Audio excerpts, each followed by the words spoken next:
a esta jornada martirial, segunda jornada martirial que tenemos aquí en el Cerro de los Ángeles, entroncándonos con las jornadas martiriales que se vienen haciendo ya hace muchos años, no sé cuántos son, 15, 14, hace 14 años que han comenzado en la diócesis de Barbastro y que se han ido repitiendo en muchos lugares de España, y que aquí ya hemos hecho el año pasado por primera vez una tarde y hoy hacemos por segunda vez un día entero, con la esperanza de poder seguir organizando estos encuentros. Le agradecemos a la Vicaría del Cerro de los Ángeles, al Seminario de Getafe, a la Asociación AMAM, que son los que, la persona de Martín, el presidente, los que llevan adelante todo este movimiento de recuerdo y de elogio de los mártires españoles, a las hermanas, a todos los que han venido y a los que van a exponer durante este día. Esta jornada que hacemos hoy tiene un doble objetivo, que es, en primer lugar, honrar a los mártires, los testigos fieles, héroes de la fe, que han sabido perseverar hasta el final, que no han claudicado, que han sido fieles a Jesucristo, y a los cuales nosotros debemos el honor de recordar, de honrar sus historias, de conservar su memoria, la memoria de los mártires, de no callar lo que ellos han hecho sostenidos por Dios. Y un segundo objetivo que tenemos es el de aumentar en nosotros esas mismas disposiciones que tuvieron ellos, en todos nosotros, ir buscando en el ejemplo de los mártires y en el deseo de su imitación un corazón entregado, generoso, sacrificado, como el de ellos, un corazón como el de Jesucristo. Porque esta es la única forma de vivir plenamente la vida cristiana. En este segundo año en que hacemos esta jornada en el Cerro de los Ángeles, hemos querido utilizar como eje o centrar nuestras reflexiones en el tema de la Eucaristía, recordando que es en la Eucaristía donde nosotros encontramos de modo más apropiado y completo el misterio de la pasión y de la cruz de Jesucristo. Y el lugar en el cual Jesucristo nos comunica a nosotros toda la fuerza de su pasión. Quiero recordar aquí, aunque a lo mejor en alguna conferencia después se vuelva a hacer, el ejemplo del padre Mauro Palazuelos, el prior de los mártires del Cuello, en Barbastro.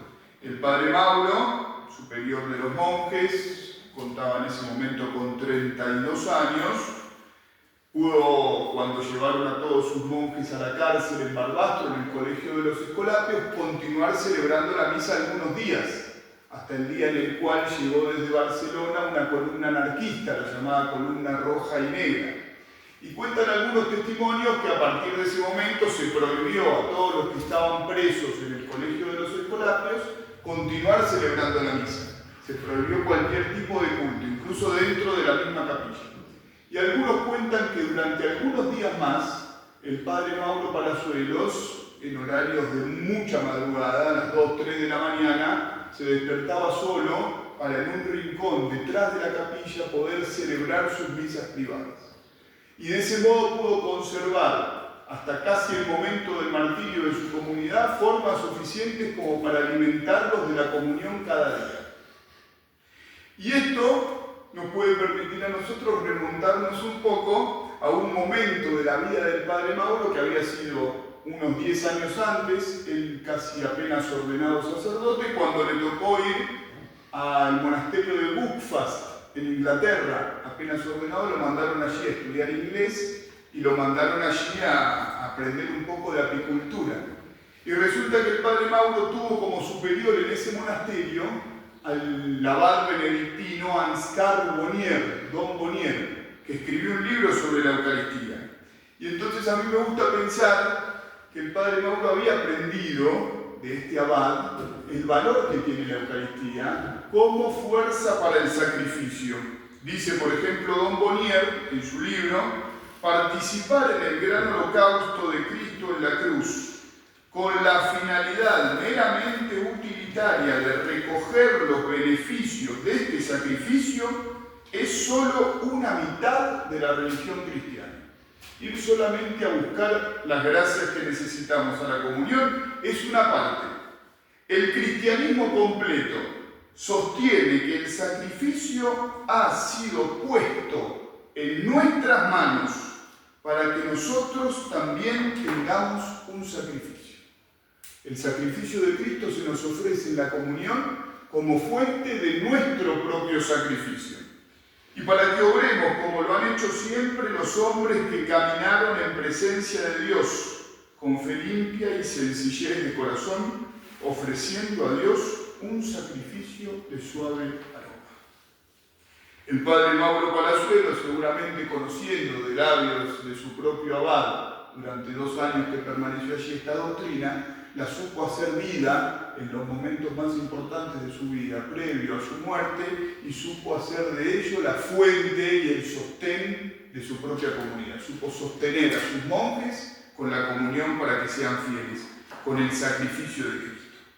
Y en todos los mártires encontramos esta relación íntima con la Eucaristía, porque una disposición martirial, una espiritualidad verdaderamente martirial, nace y crece y se fortalece y se completa solamente en relación con Jesucristo sacrificado y ofrecido a nosotros en la comunión.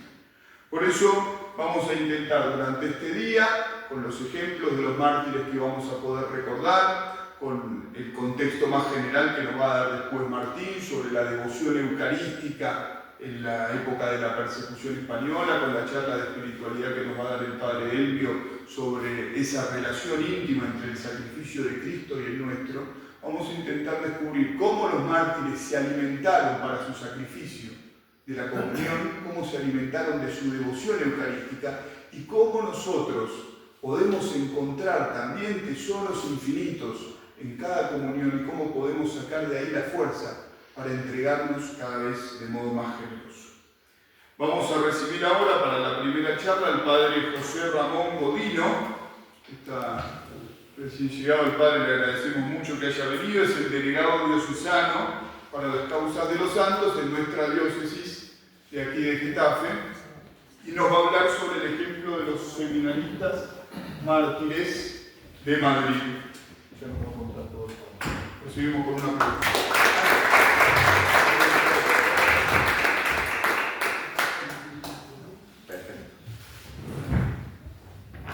Bien, buenos días a todos.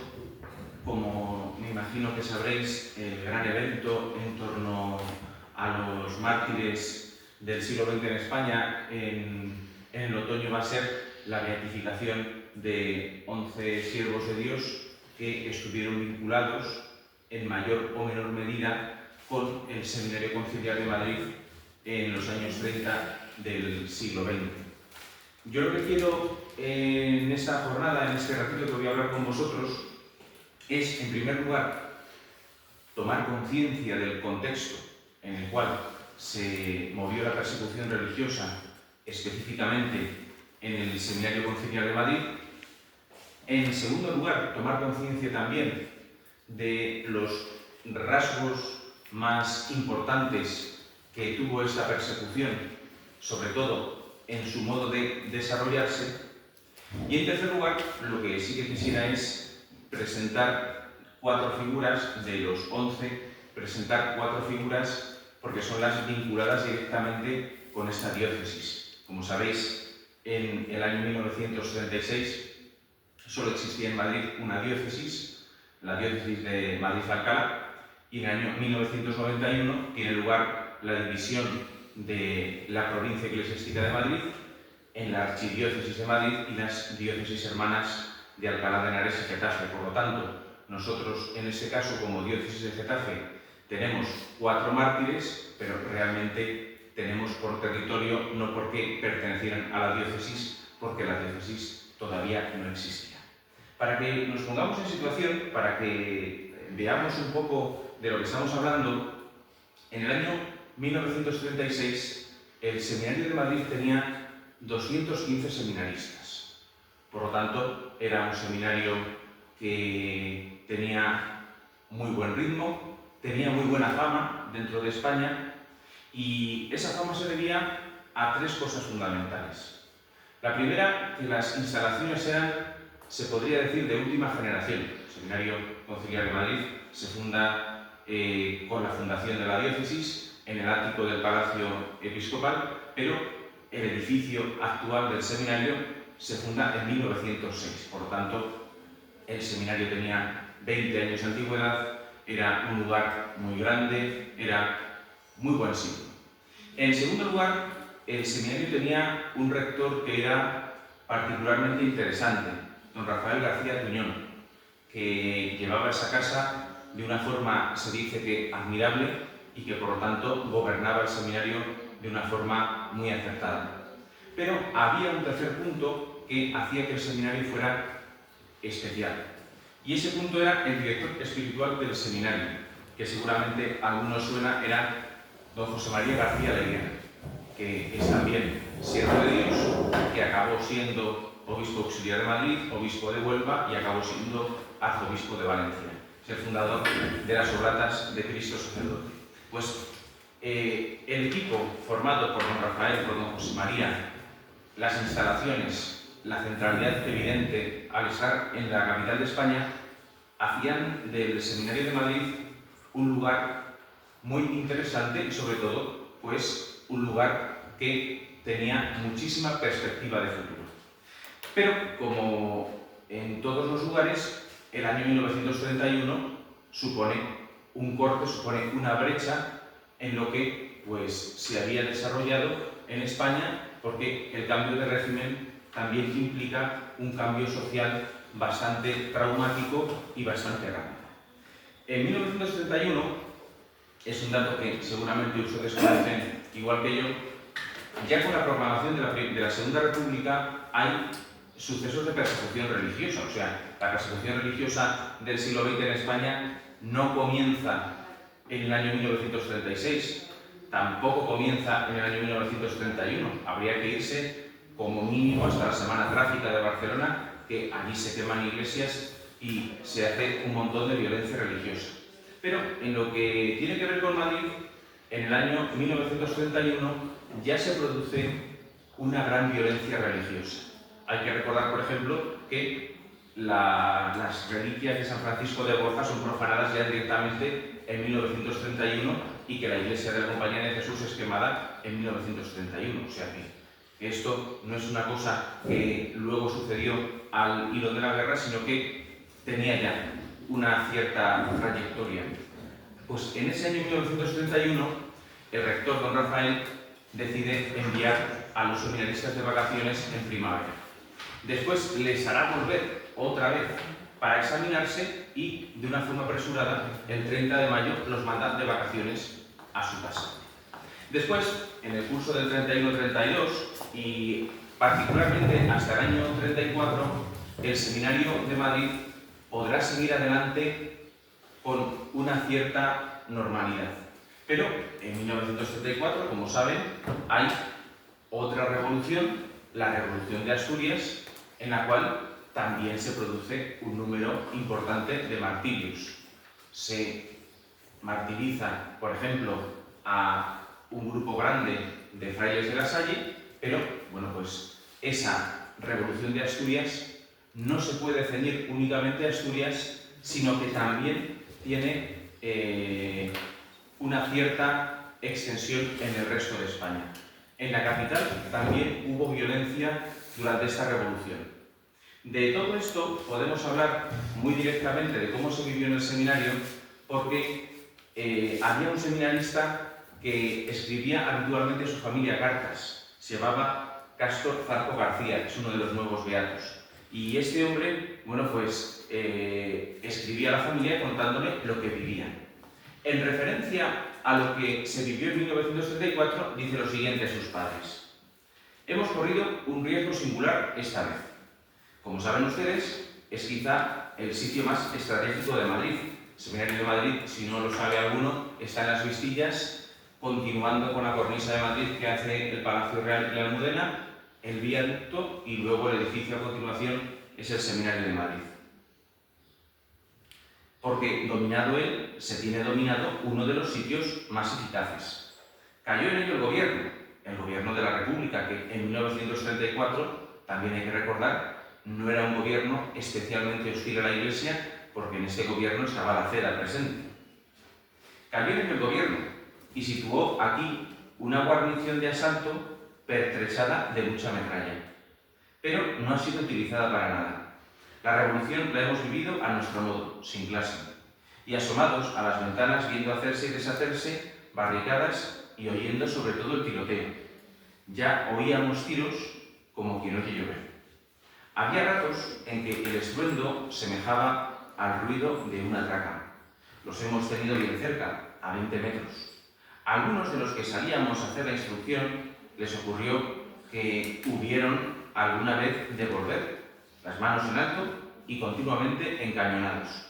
Alguna bala llegó aquí, clavándose en el techo de una celda después de perforar el cristal y la recia madera de la ventana. O sea que ese era el ambiente que se vivía en el seminario en estos años de pre-revolución. También se señala Castro Zarco García, que no era raro que cuando los seminaristas tenían la tarde libre, el día de paseo, muchos de ellos, cuando salían a la calle, eran apedreados, o sea, la gente les tiraba piedras.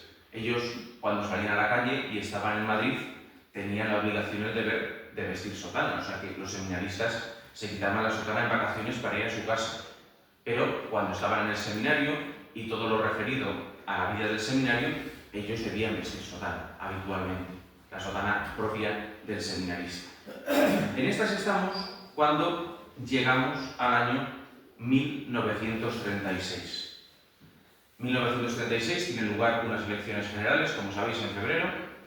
Se forma un gobierno, el gobierno del Frente Popular, que está compuesto de todas las fuerzas que habían intentado forzar el cambio en la Revolución de 1934. Por lo tanto, el Frente Popular es una continuación de las ideas y del programa de la Revolución del 34 y en ese ambiente la situación política, como sabéis, empieza a degenerar durante la primavera de una forma bastante evidente. En este ambiente, en esta sensación, en la cual también la Iglesia no era ajena a las sensaciones, no era ajena a la preparación para lo que pudiera pasar, dice Castro a sus padres: 3 días de tranquilidad, aquí es algo casi sospechoso.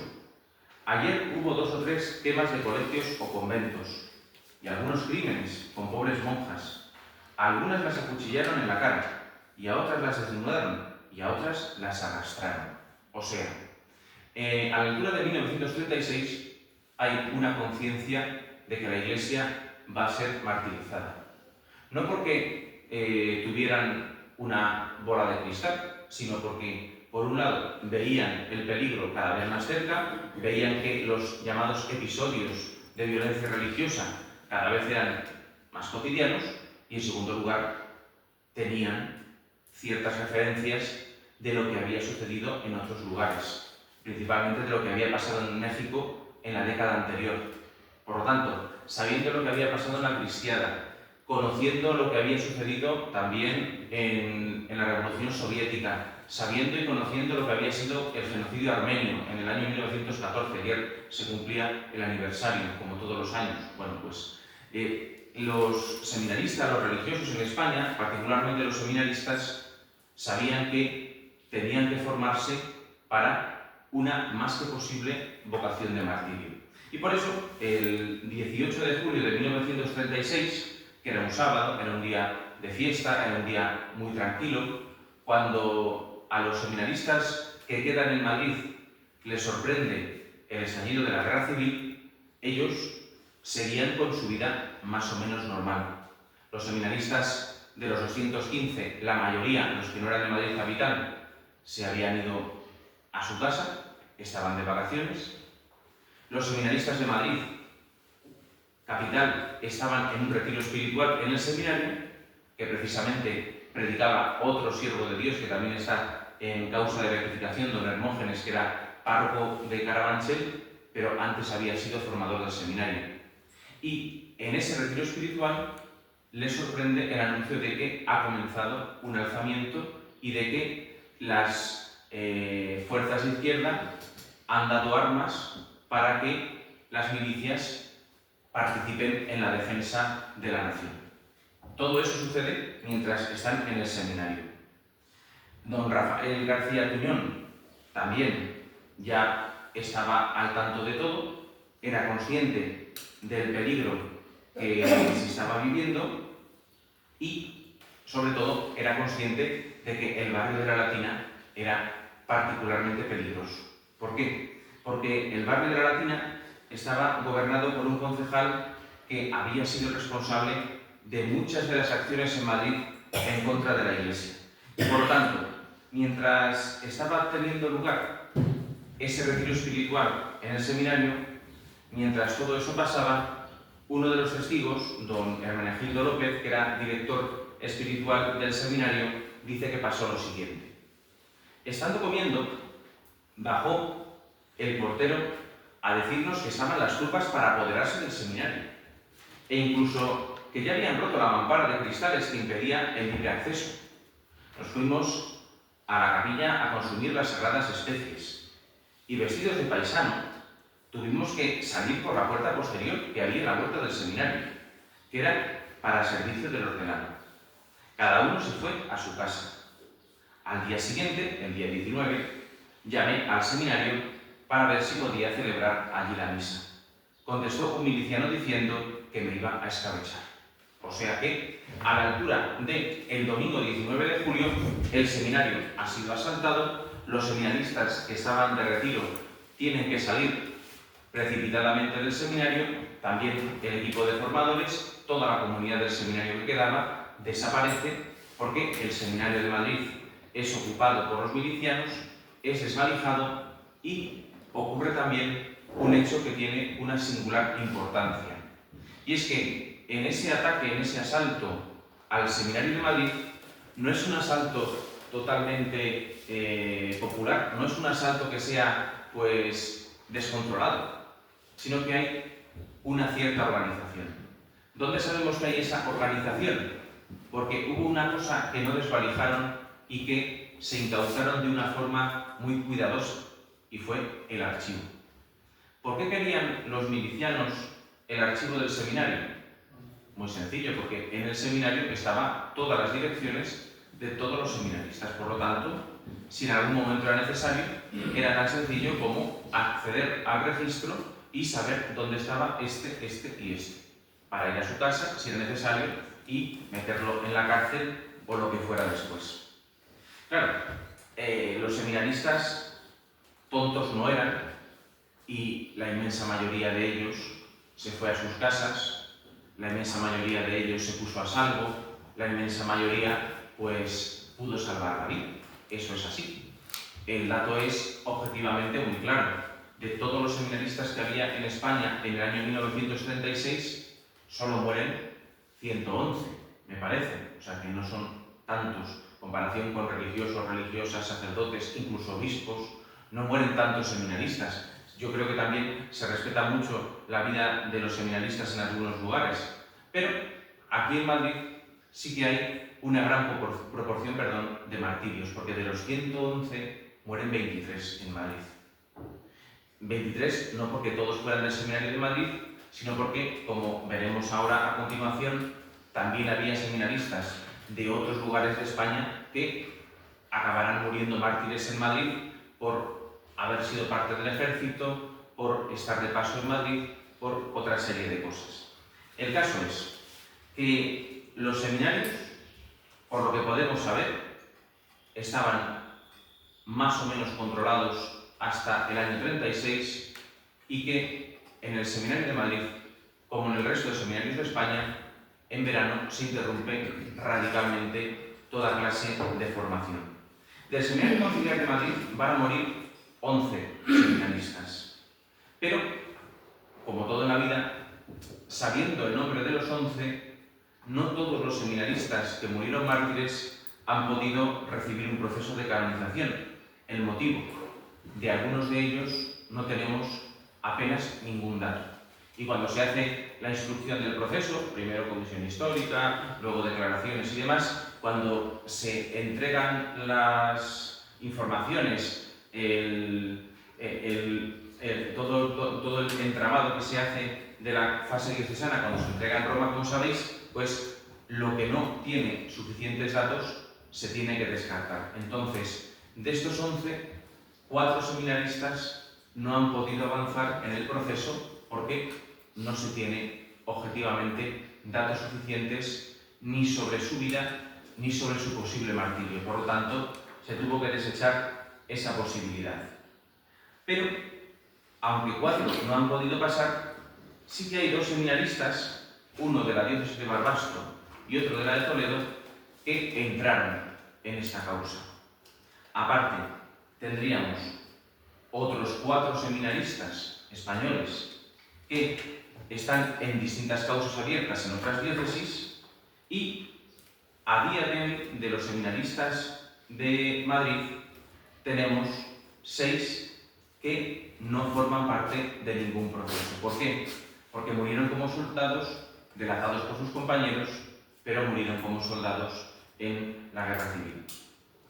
A partir de aquel momento, estamos hablando ya de avanzado el verano de 1936, estos seminaristas van a quedar unidos entre sí únicamente por ser nombres en una lista. Están aislados. O sea que el seminarista, por ejemplo, que fuera de Humanes, no había ningún seminarista de Humanes en aquel momento, pero si hubiera habido algún seminarista de Humanes, por ejemplo, estaba aislado del resto de seminaristas. Cada uno estaba en su sitio, escondido como podía, protegido por su familia como podía, y entonces los seminaristas están incomunicados en sus casas durante el verano. Pero sabiendo que el seminario había sido clausurado y que en sus dependencias, en el seminario, se instala primero una checa, para el que no lo sepa, me imagino que todo el mundo sabe lo que es una checa, pero una checa es una cárcel política en la cual se mete a gente de una forma casi inhumana por delitos que no tienen nada que ver con el Código Penal, normalmente con cuestiones ideológicas y cuestiones religiosas, y después de ser una checa, el Seminario de Madrid se convierte en una cárcel. Y, pues, en referencia a todo esto, también podemos decir una cosa, esto es curioso. Siendo el Seminario de Madrid una checa, siendo una cárcel durante toda la guerra, ningún seminarista estuvo preso en el seminario. Es curioso, porque el Seminario de Madrid se destinó a ser prisión, a ser checa, no tanto de curas, monjas y demás, sino de aquellos que tenían que ser internados en algún sitio porque el resto de cárceles y de checas estaba ya desorbitadamente lleno. Entonces el seminario era muy grande y ahí se podía meter todo tipo de presos, todo tipo de detenidos. Y sabiendo eso, vamos ahora a entrar en aquellos que me interesa que conozcáis porque van a ser beatificados este otoño, pero sobre todo tienen una relación muy directa con esta diócesis. Voy a presentar a 4 de ellos, pero antes de eso me gustaría nombrar a toda la lista de los que serán beatificados el próximo otoño. El primero, el que encabeza la causa, ya sabéis que en las causas de canonización tenemos que poner siempre un primero que sea el más pintón, el más conocido, para que pues haga de cabeza de cartel. Influye mucho en esto, por ejemplo, que haya una foto, porque de muchos de ellos no tenemos foto. Por ejemplo, del seminarista mártir de Boadilla no hay nada, o sea, se pintó un cuadro de él, pero en base a vamos a pintar algo, porque no tenemos ni una foto de ese muchacho. Pero en el caso de Ignacio Araiz Vaquero, que es el que encabeza la lista, sí que tenemos fotos, sí que tenemos datos. Ignacio Araiz además era poeta, o sea que una maravilla para poder encabezar el cartel. Pues Ignacio Araiz Vaquero estudiaba filosofía y tenía 22 años en el momento de su martirio. Le sigue otro del que sí que os voy a hablar, y de este tenemos, aparte de una foto, tenemos algo más importante, tenemos sus restos, que son las únicas reliquias que hay de esta causa. Es Ángel Trapero Sánchez Real, que era natural de Navalcarnero y que tenía 20 años. También era estudiante de teología. Le seguiría otro estudiante de filosofía, Antonio Moralejo Fernández Sá, tenía 19 años. Luego, el famoso autor de cartas, Cástor Zarco García, subdiácono, de 23 años. había recibido el subdiaconado poco antes de comenzar la guerra y bueno, pues de ese también sí conservamos algún dato y alguna foto. Jesús Sánchez Fernández Yáñez tenía 21 años, era estudiante de filosofía. Miguel Talavera Sevilla, de 18 años, estudiante de filosofía. Este chico, Miguel Talavera, es el mártir de Boadilla del Monte. Y Pablo Chomón Pardo, este también mártir relacionado con nosotros, porque su familia vivía en Cienpozuelos, de 21 años, estudiante de teología. Uno, además, era seminarista de Barbastro, donde había nacido. Se estaba formando en el Seminario Pontificio de Comillas, pero se encontraba en Madrid pasando las vacaciones. Se llama Mariano Arrizabalaga Español, 21 años, estudiante de filosofía, o sea, una muerte circunstancial en Madrid, porque, siendo seminarista del Seminario de Comillas, sin embargo, le sorprende el comienzo de la guerra aquí en Madrid. Y otro, que sería el de Toledo, que tiene también una historia curiosa. ¿Por qué? Porque había sido apresado en su pueblo natal, en Jaén, había sido llevado a Madrid en el llamado Tren de la Muerte y, al llegar junto con otros 150 presos de Jaén a Madrid, pues será asesinado junto a las vías del tren en el pozo del tío Raimundo. Se llamaba Ramón Ruiz Pérez, también subdiácono, de 24 años. Aparte de estos seminaristas que os he contado, la causa de canonización tiene añadidos a otros dos mártires. El primero, Julio Pardo Pernia, sacerdote de 63 años, confesor de las hospitalarias de Cienpozuelos, o sea, el tío de Pablo Chomón, y Liberato Moralejo Juan, un laico de 60 años, que era el padre de Antonio Moralejo Fernández Sanz. O sea, en total, 11 mártires, 9 seminaristas, un sacerdote y un laico. Dicho lo cual, vamos a conocer a los mártires getacenses. Vamos a empezar por el más conocido, por el que más datos tenemos, que es Ángel Trapero. Ángel Trapero nació en Navalcarnero en el año 1916, muere en el cementerio del Este, en el cementerio de la Almudena, el 9 de noviembre de 1936. Ese es un dato más o menos, no digo yo aleatorio, pero como a ojo de buen cubero, porque, como sabéis también me imagino, la mayoría de los fusilamientos y de martirios en Madrid capital tuvo lugar durante el otoño de 1936, las famosas sacas. Y en estos movimientos, en estos pasos, lo que sucede es que, bueno, pues no tenemos constancia cierta de cuándo se fusiló a cada uno, porque eran continuamente sacas de gente a las tapias de la Almudena para ser fusilados. Hay en torno, por ejemplo, a Ángel Trapero, una disquisición hubo porque no se sabía si Ángel Trapero había sido fusilado el día 7 por la noche o había sido sacado el 7 y fusilado el 9, porque ahí había una cierta descompensación y no cuadraban todos los datos. Pero lo que está claro es que en ese noviembre del 36, entre el 7 y el 9, es martirizado Ángel Trapero. Ángel Trapero, como os digo, es muy conocido y es relativamente más famoso entre nosotros porque es el único mártir del que conservamos restos. Él fue enterrado en Madrid, en una fosa común, cuando acaba la guerra. Su familia se hace cargo del cuerpo, lo entierra en un panteón familiar que había en Navalcarnero y en 2017 decidimos exhumar el cuerpo para que fuera trasladado a la capilla del Seminario de Madrid. Actualmente los restos de Ángel Trapero están en el altar de San Dámaso en el Seminario de Madrid y bueno, pues son las únicas reliquias, como os decía, que conservamos de estos mártires. Por lo tanto, pues tienen cierto valor y tienen mucho aprecio porque es el único testimonio real que tenemos del cuerpo de un mártir de esta causa. Ángel Trapero nace, como os he dicho, en Navalcarnero, y Navalcarnero era un lugar bastante importante para la provincia de Madrid en ese momento y también es un sitio bastante importante dentro de la planificación, dentro de la organización de la Guerra Civil Española en los primeros momentos. ¿Por qué? Porque, como sabéis, en julio del 36 las fuerzas sublevadas no consiguen tomar control de Madrid ni de la provincia y por lo tanto el eje, la fuerza que tiene el Ejército Nacional está tanto en el sur, en Andalucía, como en el norte, en Castilla.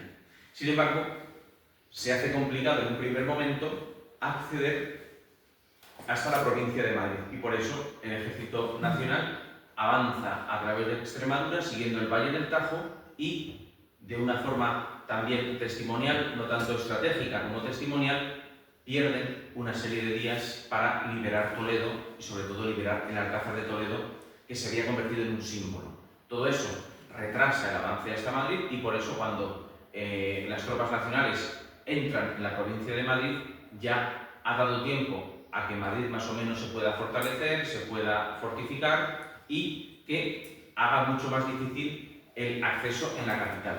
Eso no quita que durante el mes de octubre del año 36 ya se vaya ocupando gran parte del sur y del oeste de la provincia de Madrid.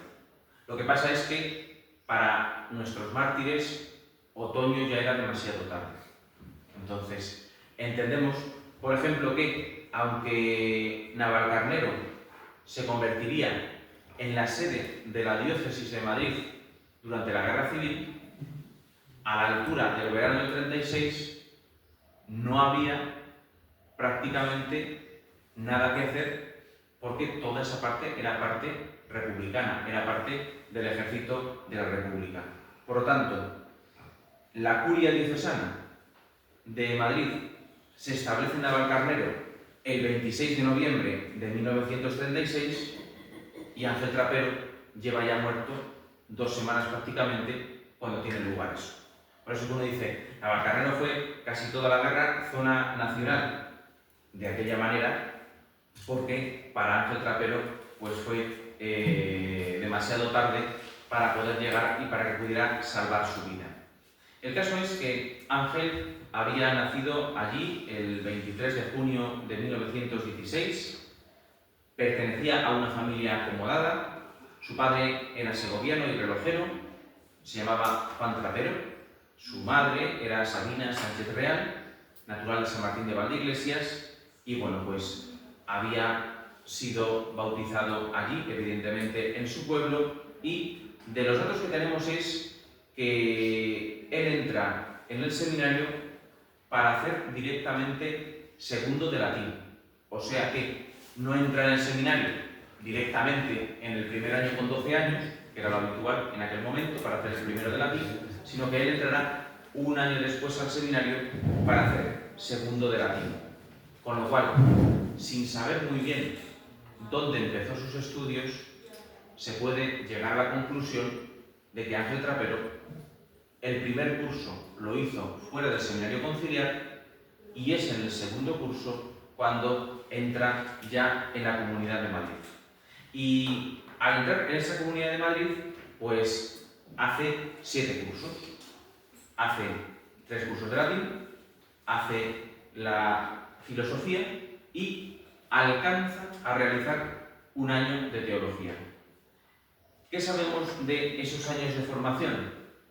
Que Ángel Trapero tenía calificaciones bastante buenas, era un alumno de sobresaliente. Esto es una cosa que hay que decir, que hay seminaristas mártires de muy buenas calificaciones, oye, que alguno sería un zote, no pasa nada, porque, a ver, aquí se trata de dar la vida, no se trata de otra cosa, pero es una cosa pues que hay que parangonar, o sea, que este chico no era un pardillo y no era uno que pasaba por allí, sino que durante su formación en el seminario tiene unas calificaciones sobresalientes y además, por lo que se sabe, por lo que se declara, era cercano, bastante cercano, tanto a don Rafael Puñón como al director espiritual, a don José María García Leiguera, y bueno, pues se sabe que tuvo que marcharse a su casa en verano del 36 y que evidentemente no era uno de los que estaba en el seminario aquel día, el 18 de julio. Estaba en su casa, en Navalcarnero,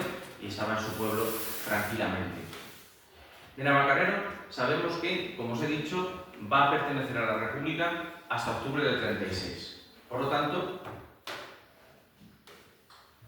él, durante su estancia en el pueblo, va a estar en una situación muy precaria, va a ser considerado enemigo de la República y, por lo tanto, tiene que empezar a vivir más o menos a escondida. Y en el caso de Ángel Trapero, pues vivió escondido bastante tiempo, aguantó bastante tiempo. No fue cogido, este no es como otros que vamos a ver en agosto ya primeros, ¡hala, para adelante! Sino que este aguantó bastante. Es un dato curioso. Porque a Ángel Trapero lo detienen el 11 de octubre. Por lo tanto, cuando ya el Ejército Nacional está avanzando para entrar en la provincia de Madrid. Pues el 11 de octubre, unos milicianos van a registrar su casa y al registrar la casa, en la casa de un relojero, ¿qué se llevan? Pues se llevan dinero y joyas. Y de propina al hijo seminarista. O sea que desvalijan la casa, se llevan todo lo que hay de valor, encuentran que hay un seminarista y dicen, pues al seminarista también nos lo llevamos. De Navalcarnero lo llevan a la checa de García Atadell, que es una checa que había en Madrid, donde estará 2 días. Estamos hablando de el 13 de octubre. Y de ahí pasará a la Dirección General de Seguridad, o sea, a la Puerta del Sol. Y sorprende mucho que tomaran tanto cuidado en que llegara vivo a Madrid, porque el resto de represaliados de Navalcarnero no llegaron a Madrid en la carretera de Móstoles, lo bajaron del camión y lo fusilaron. O sea que no gastaron tiempo en que fueran llevados a Madrid, pero sin embargo al seminarista se le lleva a Madrid, primero a una checa y luego se le pasa a la Dirección General de Seguridad. Y allí, bueno, pues vivirá durante prácticamente un tiempo grande y que sepamos, no habrá ninguna mediación para sacarle de la cárcel, para sacarle de la checa. Sí que sabemos que el ambiente tenía que ser malísimo, porque de estos calabozos de la Dirección General de Seguridad dice Félix Langer que solo Dante podría describir lo que ocurría allí en aquellos días de tan espantosa saturación y horrible cohabitación. O sea que el ambiente no tuvo que ser nada bueno. Pero, pues ahí, por lo menos, desde más o menos el 13 de octubre, 13-14, hasta el momento de su martirio, él va a vivir ahí. Pero hay un giro de los acontecimientos, y es que el 17 de octubre, o sea, ese plan de aguantar ahí, vuelve a cambiar. Y el 17 de octubre, Ángel es llevado a la cárcel de Porlier sin ninguna orden judicial. ¿Eso qué significa? Que le llevan al colegio Calasancio, que está en la calle de Díaz Porlier, pues ahí había una checa, se le traslada, no hay ninguna orden judicial, allí se queda y pues aguanta hasta el 9 de noviembre, en el que hay una saca de 31 reclusos que cumplen con el procedimiento habitual, que lo voy a contar porque a lo mejor alguno no sabe cuál era el procedimiento habitual. Era el siguiente: una extracción masiva y sistemática de presos desde los espacios reducidos donde se hacinaban, se les encerraba en grupos de 6, se les metía en un camión y eran llevados a un lugar en el cual el grupo de 6 era fusilado. En este caso, fueron trasladados Ángel y sus compañeros al cementerio del Este. Con Ángel iban 2 sacerdotes por lo menos, Marcial y José Oliver Escorihuela.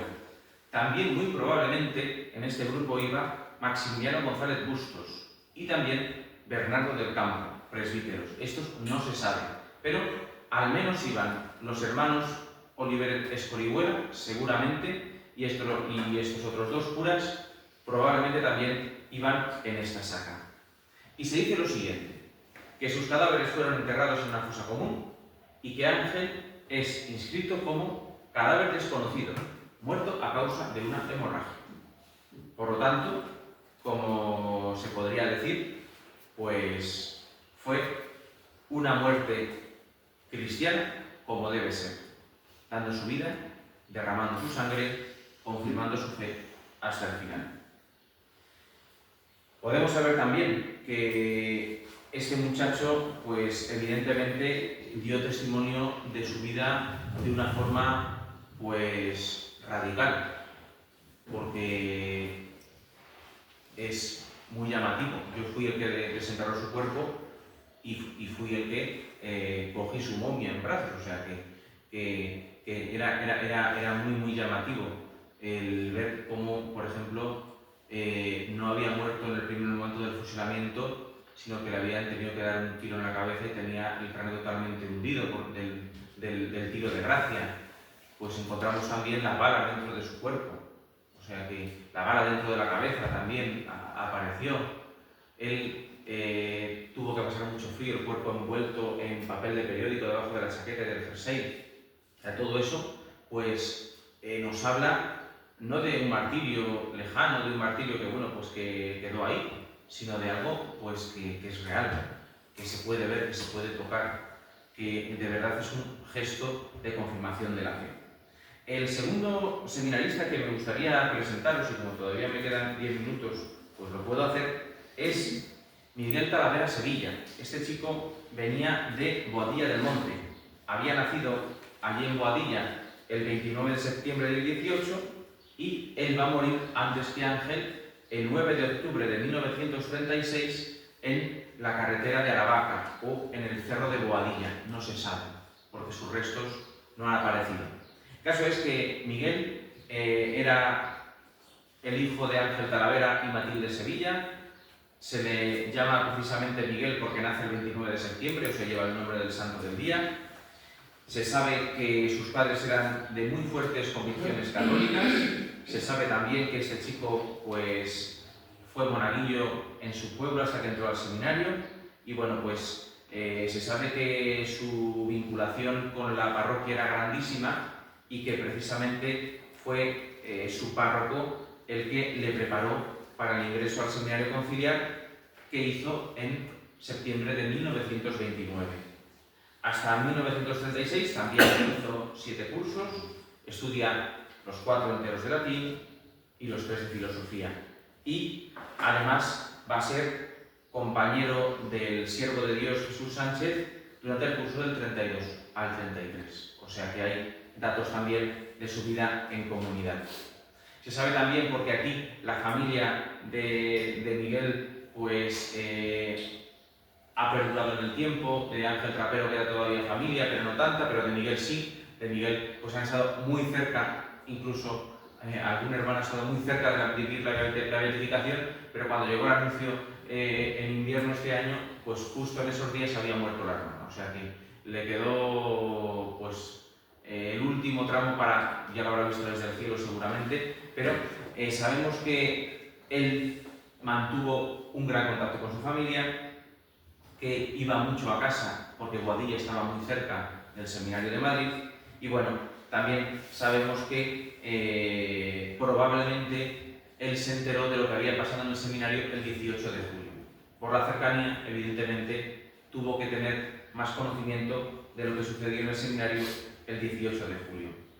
Se sabe que cuando llegaron a Boadilla las noticias de la guerra civil, algunos de Boadilla se van a Madrid para unirse a la defensa de Madrid, que cuando se rinde el cuartel de la montaña ya no existe, como sabéis, pero cuando se rinde el cuartel de la montaña, los milicianos regresan a Boadilla, crean un comité revolucionario, distribuyen armas y lo que quieren hacer es replicar lo que sucede en las calles de Madrid en un pequeño pueblo agrícola como era Boadilla del Monte en el año 36.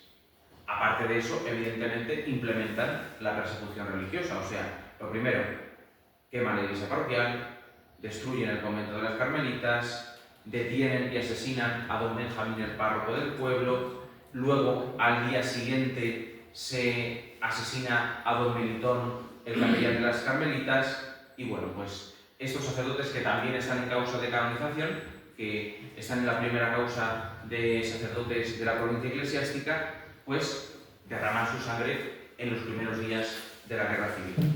También sabemos que había algunos de Boadilla en una de las checas más famosas de Madrid, la checa de Fomento. Y por lo tanto, estos milicianos que estaban en la checa de Fomento van a su pueblo a ver qué pasa. A ver si se han hecho las cosas bien, se podría decir. Se dan cuenta de que, bueno, pues los curas ya no están, o sea, objetivo cumplido, pero se encuentran estos mediados de agosto que, oye, que el seminarista está ahí, que no le han hecho nada a Miguel Talavera. Y entonces dicen, bueno, pues a Miguel Talavera hay que hacerle algo. En esa ocasión no se lo llevan detenido porque el presidente del comité de Boadilla dice, este es un chico, o sea que, vamos a ver, este es un niño, ¿cómo vais a matar a un niño? ¿No? Pero, sin embargo, el 7 de octubre vuelve. O sea que el verano les salvan la vida, pero el 7 de octubre vuelven y se lo llevan a la checa de la Puerta de la Magia. Y allí acusan a Miguel de haber sido seminarista, gran acusación para condenar a muerte, y a partir de ahí lo que sabemos es que le llaman unas veces seminarista, otras veces le llaman fraile. El caso es que junto con otros paisanos de su pueblo que habían sido concejales de derecha, se le pasa a la checa de Marqués de Monistrol y ahí, al lado del Paseo de Extremadura, se le sitúa hasta que, en torno, creemos, el 9 de octubre de 1936, es llevado a la Cuesta de las Perdices, que está en la carretera de la Vaca, y en esa Cuesta de las Perdices es fusilado. Y según dice un tío suyo, Miguel, que tuvo ocasión de preguntar a un miliciano, se sabe que fue asesinado y que a lo mejor también eso, en vez de haber sido en la Cuesta de las Perdices, pudo haber tenido lugar en el monte de Boadilla. ¿Por qué? Porque hay un miliciano que declaró que, para entretenerse, le dijeron al muchacho que era libre y podía irse a su casa, le dejaron un tiempo y luego fueron detrás de él para matar. O sea que hay una serie de interpretaciones, pero está clarísimo que a él le mataron por haber sido seminarista. Y en 5 minutos me queda hablar de Pablo Chomón. Tenía 21 años, había nacido en un pueblo de Burgos en el 14 y murió el 7 de agosto del 36 en la carretera de Valdemoro. Él vivía con su familia en Cienpozuelos y también fue llevado de su casa, en este caso, a la carretera de Valdemoro, donde fue asesinado el 7 de agosto del 36. ¿Qué sabemos de él? En primer lugar, Pablo nació en un pueblo de Burgos que se llama Quintanilla de la Escalada. Yo no he estado nunca, pero tampoco debe ser muy grande. Y en Quintanilla de la Escalada entra en un colegio dirigido por Julio Pardo Pernía, que era sacerdote, era su tío. Esto es una cosa común en los pueblos de Burgos, porque algún sacerdote más mártir de alguna de nuestras causas, antes de venir a Madrid, también había sido cura en Burgos, y no era raro que se hicieran colegios para educación que eran dirigidos por los sacerdotes en las comarcas más o menos grandes. Bueno, pues su tío era sacerdote, sus padres son Guillermo Chomón Ruiz, jornalero, y Petra Pardo Pernía, que era la mujer de un jornalero, vaya, y Pablo, pues, recibe una educación cristiana, sobre todo por su tío y por demás, y en un momento dado se ve la posibilidad de que este chico pueda hacer la carrera eclesiástica. Y evidentemente, ante esa posibilidad, el tío dice, yo me hago cargo. Y en el colegio de Quintanilla va a estudiar los 2 primeros años, los 2 primeros cursos de latín. Una vez que acaban esos cursos de latín, le convalidan los cursos para entrar al seminario. Y aquí empiezan los líos de la vida del pobre Pablo. ¿Por qué? Porque sus padres tienen mala relación personal, la madre decide coger a los niños y marcharse a Madrid, y por lo tanto, en vez de entrar a su seminario, que sería Burgos, entra en el Seminario Conciliar de Madrid. El padre se queda en el pueblo con una hermana soltera y nunca más se tuvo noticias ni del marido ni de lo que pudo hacer en adelante. Lo que sabemos es que pues llegan a Madrid, la madre con los niños, se instalan en la calle Maldonado, en casa de una hermana, y ahí se quedan hasta que pueden entrar al seminario tanto Pablo como su hermano Lorenzo, que también parecía que tenía vocación sacerdotal. Entonces, Lorenzo al poco tiempo se va del seminario, no tiene vocación, pero Pablo va a estar en el seminario de Madrid durante 12 años, desde 1924 hasta 1936. También sabemos, como en el caso de Ángel Trapero, que este chico es un alumno brillante, que tiene sobresalimiento en todo, que participa muy activamente en la vida cultural del seminario, traducido, le gusta el teatro, y que, bueno, pues con esa vida sobresaliente, pues tiene una espina clavada en el corazón que es su situación familiar, que es muy complicada. Para poder ayudar en la situación familiar, allá que te va el tío Julio, que se viene a Madrid para poner paz en la familia. Y el tío Julio, que tenía fama de santo, cosa curiosa, se le nombra confesor de las hospitalarias en Pozuelos. Por lo tanto, para ser confesor de las hospitalarias se pedía que el cura fuera mayor de 40 años, que tuviera una profunda vida espiritual y que tuviera fama de santidad, o sea que no podía ser cualquiera, el capellán, el confesor, no capellán sino confesor, el confesor de las hospitalarias. Entonces, el tío Julio se va a Cienpozuelos a vivir y la familia, de una forma automática, se va a vivir con el tío cura a Cienpozuelos. Y es en ese sentido cuando, bueno, pues Pablo empieza a vivir en casa de su tío y se cuenta, y esto lo cuenta el párroco de Cienpozuelos, que cuando hay que dar informes dice: no conozco más dificultad que la de no vivir su padre con el interesado. Está domiciliado el aspirante a órdenes en este pueblo con su madre, a la que no acompaña su esposo. Entonces, él continúa su formación.